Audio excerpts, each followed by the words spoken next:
Good morning. So, kumuha muna tayo ng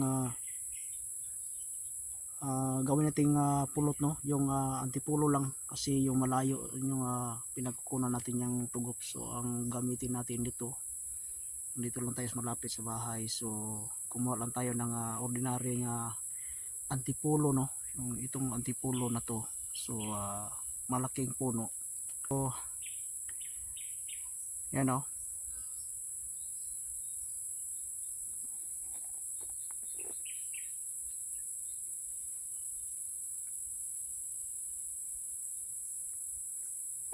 So maliit lang ang kukunin natin, no? Kasi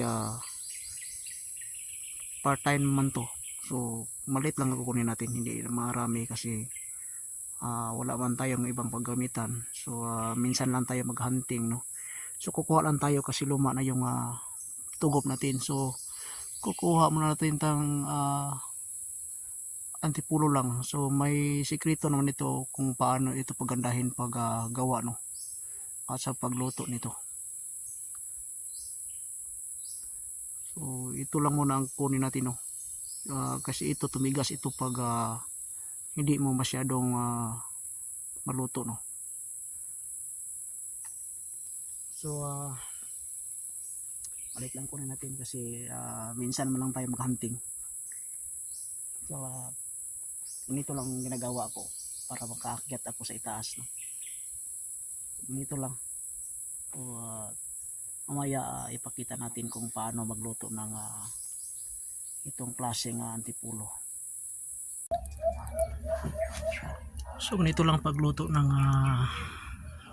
antipulo, no? Yung pulot, hindi lang sa kalayo lang siya. So ganito lang.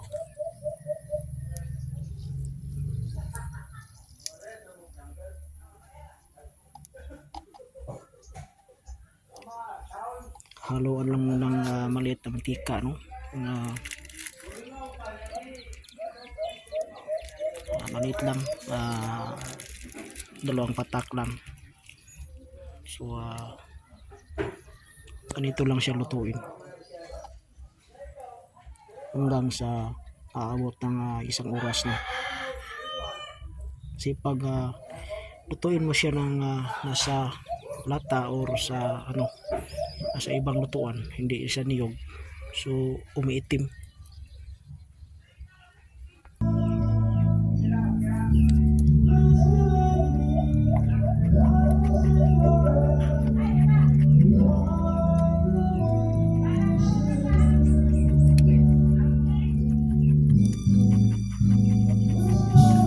Hanggang sa lumambot siya, no? Hanggang kulay brown na siya.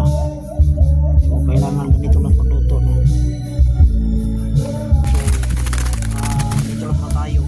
So ganyan lang pagluto ng tulak. So ganito lang, no? Para hindi siya masyadong umitim, no? Kaya brown lang, para hindi siya lata. Ganito lang lutuin siya, utot niya, no? So ilagay, no? Laki ang ulo.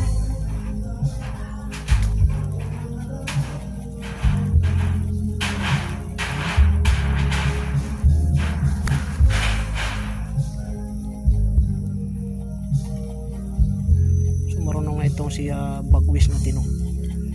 Yung bago natin ang retrieving na si bagwis.